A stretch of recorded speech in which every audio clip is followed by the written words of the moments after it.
হওয়ার পর আল্লাহ বলবে ইয়া লাইতানি কুনতু তুরাবা, তোরা মাটি হয়ে যা। এই গরুতে বলবে আমি মাটি হব না, ওরে জাহান্নাম দিয়ে রাখ পর্যন্ত। যারা পশু কিনছেন, আমি আপনাকে দুইটা পায়ে হাত দিয়ে বলবো, কয়েকটা কাজ করবেন না। এক নাম্বার করবেন না, যেই কষাই দিয়ে আপনি যদি জবাই দেন আমার কোনো দুঃখ নাই, কিন্তু অন্তত কোরবানির পশুটা কোনো কষাই দিয়ে জবাই দিয়েন না। যদি আধা ঘন্টা দেরিও হয়, দেরি হলে একজন আলেমকে দিয়ে দিয়েন। সবচেয়ে বেটার হলো আপনার নিজের হাতে দেয়া। যদি আপনি দোয়া কালাম পারেন, কোনো দোয়ার দরকার নাই মিয়া, দোয়া এক্সট্রা কোনো কোরবানির দোয়া নাই।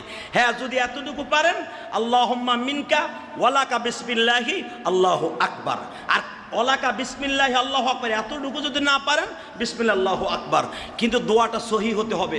আর যদি মিলে পারেন অনুসুকি ওয়া মাহইয়ায়া ওয়া মামাতি লিল্লাহি রাব্বিল আলামিন, ইন্নী অনুসুকি ওয়া মাহইয়ায়া ওয়া মামাতি লিল্লাহি রাব্বিল আলামিন, এই কথা বলেই আপনি জবাইটা দিয়ে দিবেন।